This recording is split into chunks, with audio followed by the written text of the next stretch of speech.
everyone, and welcome to a brand new week. I am Lusanda Mahwape. It's an absolute privilege to have you once again. So right about now, in case you're wondering, in a couple of days, 2 to be precise, we are going to be in a love frenzy, if it hasn't started already. And so that's why, in case you're wondering why I have a huge heart in the middle of my chest, just to really be as festive as you can concerning this $14 billion industry that is Valentine's Day.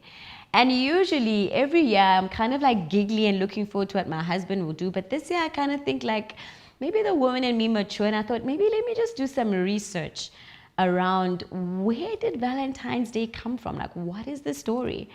And I was shocked. So today we are going to be uncovering the real story behind Valentine's Day, coming up after this.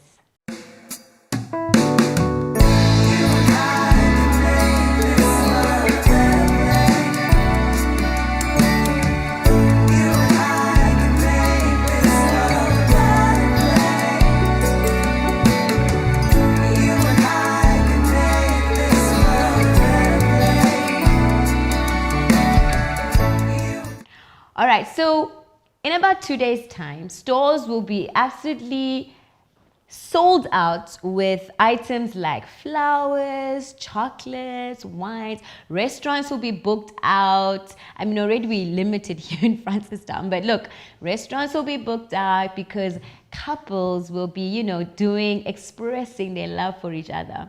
So I just want to say, as a disclaimer, that I'm not out here trying to spoil people's plans for Valentine's Day. If anything, I'm just here to let you all know what it is that I've discovered concerning Valentine's Day. And I think it's really about giving us understanding. It's about giving us this perspective so that whatever decisions you are making, you're coming from an informed place. So brace yourself. It's going to get interesting. So Valentine's Day can pretty much be traced back to a Roman festival called Lupercalia. A second disclaimer, I might not pronounce these words very well. I never trained in Latin, so do forgive me if I'm butchering some words, but let's just say it's pronounced as Lupercalia. Now, for the Romans, it was Lupercalia. For the Greeks, it was Phonos. So this festival pretty much was around celebrating the god of fertility. So if you know anything about the Roman Empire, when they conquered a place, they didn't just conquer the place physically, but they also took on pretty much the gods of that place. So the biggest empire that they usurped was the Greek Empire. So with this celebration of these gods, they basically was the combination of two gods, Pan and Juno. So Pan, coming from the Greeks, is a god that is associated with Greek mythology, which interestingly is linked to Baal, which if you are a Christian scholar, you would know that Baal is pretty much associated to to Nimrod, who was the one who inspired building the Tower of Babel.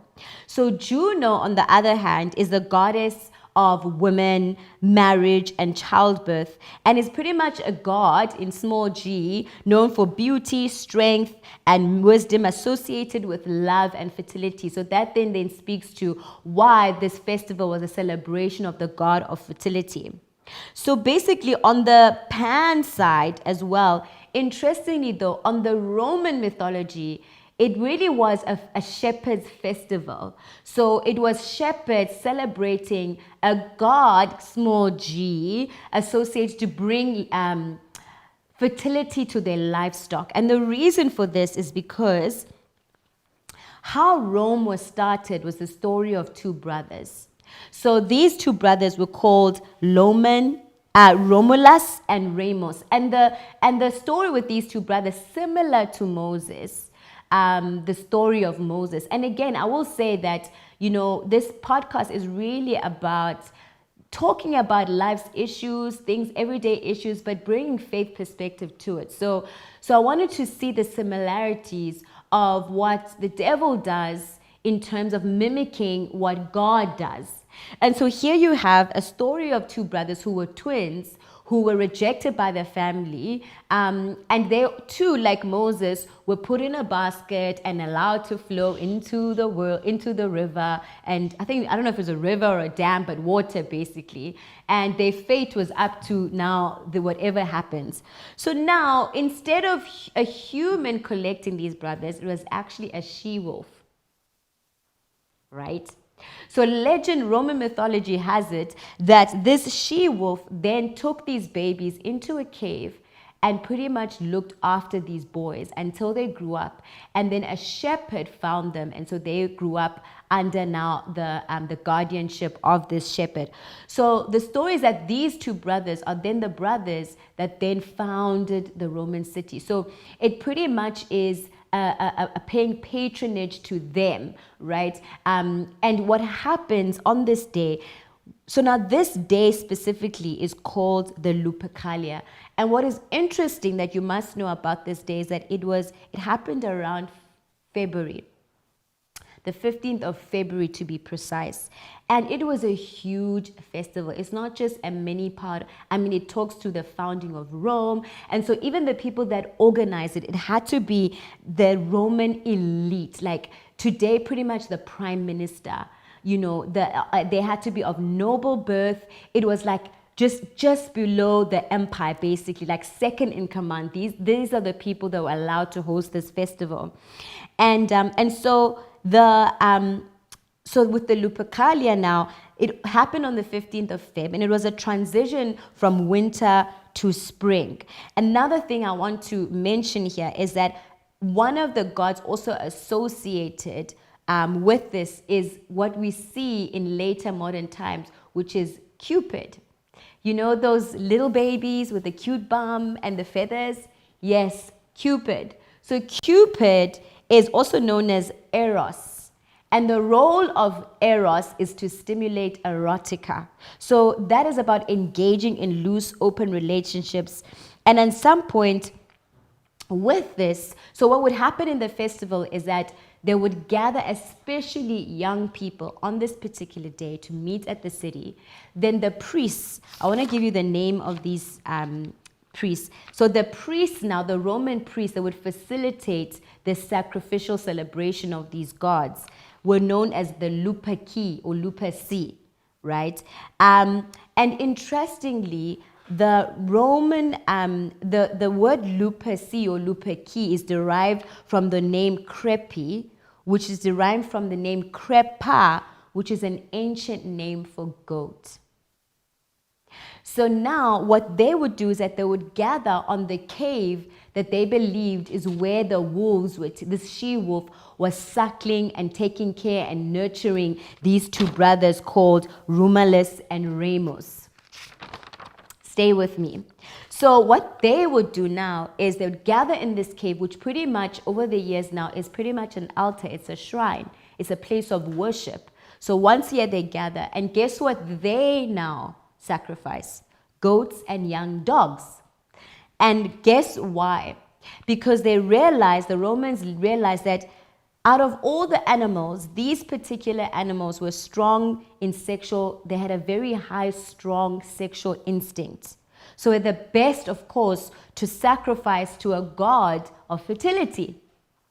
So I want to just go through some of the graphical steps, without going too grotesque. I want to just say also that please don't allow your child to be listening to this. It's really meant for adult content at this point, but I'm also not going to be too grotesque. But I think it's so important for us to know this knowledge so that when we are rocking up with these kinds of tops and buying chocolates, we really are informed. So basically, what these priests, the Luperci, would do is that they would invite two young people who were of noble birth to go into that shrine. I won't tell you what happened in that shrine, but it involved blood, it involved taking meal, and even in taking of that meal, wine was provided lavishly. Then they would mimic this god Lupercus in how they dressed. So basically, like I said, this Lupercalia was a celebration of Pan and Juno. Pan from the Greek side, but the Romans, they didn't call it Pan. The Romans called this god Lupercus. So the pictorial picture of Lupercus was a half-naked man covered in goat skin. So what the priests and these young people going into, they would be half naked and they would be covered in this goat skin. Then the goat skin, so basically the skin of the goats that they sacrificed. Remember, they sacrificed goats and dogs. So then the skin of the goats would also then be cut into thongs, which they would use to spank people. So remember, this is a festival for a celebration of fertility. So when now the priests and the young people have done what they've done in the cave, they would now go into the city where the large gathering of people would be. So of course they would dip the goat skin into the, make it into the thongs with blood, and then they go ahead and spank people with this. And basically this festival in English is called the purification. So this was their act once a year of purifying the city of Rome. But not only that, women would come openly wanting to be spanked because they would then want and hope to be fertile. They would want the fruit of the womb. Remember, the God that they're celebrating is the God of fertility. So these women would then coming forward, and then guess what? The priests would also purify sexually some women as well in the process behind closed doors. So I want you, if you're a Christian, think about which of the similar stories do we know of where there are babies put in a basket, where a priest puts sacrifices for the sins of the nation. Does it ring a bell? Of course. So if you remember the story of Israel, which was a foreshadow of what Jesus Christ would do, the priests would go into the Ark of the Covenant once a year. They would have this gathering of Israel, and then they would sacrifice the purest lamb, which then the priest would put the blood, the sins of Israel onto this lamb. I'm just really like summarizing the whole story. But ultimately, this lamb would be let out into the wilderness as symbolizing that the sins of Israel have now been paid for and they are good to go for the next year. Of course, a foreshadow of what Christ would be, who would be the ultimate sacrifice. So in Rome, they also had their own version of this. Like I said, that this is basically how they purified the land. And this act of spanking was called Februare. Now, I want you to know that the February that we call February today pretty much is linked to a lot of English words are derived from Latin. And the months of the calendar are derived from the Latin language. And so February, pretty much, I want you to see where its origins are coming from, which pretty much is centered on this festival. But I want you to see how much of this word and the root words that they used. So the act of the spanking was called Februare. The goat skin was called Februm. The festive day was called Dies Februata. The month was called Februarius. And the god himself, Februs. Okay? So, moving fast forward, I think I've mentioned all of, so now, steps in Christianity years later. Like I said, like this festival was pretty much like ingrained into the system of Rome. So steps in, you have this famous story of Constantine, Emperor Constantine, who becomes a Christian and pretty much is at the forefront of globalizing Christianity all over the world. Because after he now had this vision of the cross, he then just said, we have to, praise this God, the God of the Christians. But of course, when things are so ingrained within a society, it takes a while for certain things to be undone. And this festival was one of those. Until with different emperors that came on the scene, where now the church pretty much was at the headship, the church was trying to find a way, the Roman Catholic Church was trying to find a way, how do we make sense of this festival in a Christian way? So what they did was to then pretty much connect it to the purification of Mary. So basically, according to Jewish law, when a Jewish woman gave birth, they would go into Jerusalem to be purified for 40 days. So they would be purified so basically in the Roman Catholic Church, this would then be called candle mass. And the thing about the Roman Church you must understand is that because they follow sainthood, Saint Mary, Saint Valentine, every day pretty much has a saint, someone that they would revere. And in those days, as time was progressing, the name Valentine was pretty much a very popular name because it means strength. Even amongst Christian circles, they love to name their children after the name Valentine.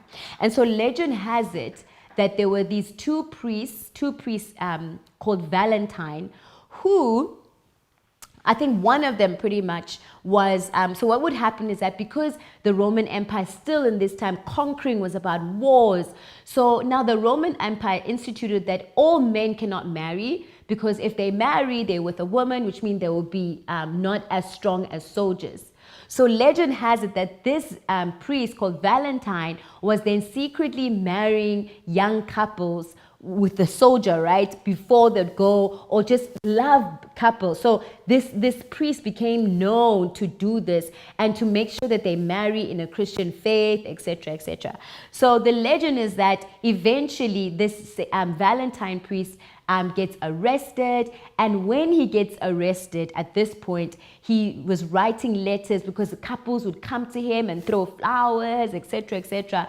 And there's a particular letter that is said that he wrote where he finished it off with "my Valentine," like your Valentine. So I don't know how true this letter writing and the prison writing, but this is what I was discovering as I was researching.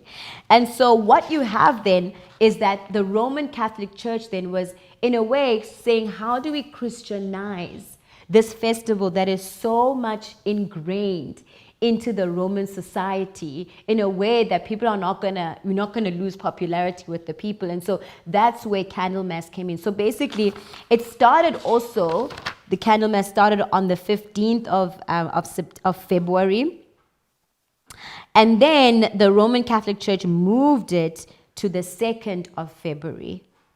So every day, so basically this day now, the 2nd of February, was a day where they were celebrating and honoring Valentine as a saint, this priest now, as a saint to be celebrated. One speaking to the purification of Mary, Saint Mary, but also now celebrating this Saint Valentine who was heroic and marrying young couples. So of course, fast forward time, things get modernized, things get changed, but the theme of love now is at the center of this Valentine's Day. But even me growing up, to be honest, I mean, if you know yourself growing, I remember specifically pictures of Cupid and shooting an arrow into her heart to signify being loved, but not really understanding the background of who is this little baby with wings. It's not a heavenly angel. It's actually Cupid, who is a fallen angel whose mission is on stimulating erotica. So you might be saying to me like, okay, Lusanda, like, okay, good on you, all this history, like what is it to me? I think the biggest thing that I do want to hit home is the influence of the Roman Empire system today. So Rome figured out that to conquer is to conquer beyond, is to conquer physically, but is to conquer the mind. And you'll be amazed how much of our society and our life is still influenced today by this Roman philosophy, this Roman way of doing life. For example, I just want to give you some really, really good example. I made one English. So English uses the Latin alphabet, which is spread throughout Europe, throughout Africa. So even a third of English words is influenced by Latin. Words like romance, for example, that comes from Rome, from the word Cupid, which, like I told you, means erotica according to the Romans. What about the word science? So, video. It comes from vide, the Latin word vide, which means see, okay? Our science, many of the terminology comes from Rome because in Europe, Latin was used by the most educated people. The architecture, this is a really big one because, you know, the the West pretty much are at the headship and leadership of global affairs. And the West, particularly America, were very intentional to create their buildings like government buildings, banks, courthouses, in Roman arches, in pillars. Like if you look at the Capitol building in DC, the way that we build, we use concrete and brick. That's an innovation from Rome. This consideration of an arch. So what we now consider as standard modern architecture, guess what? That comes from the Roman era.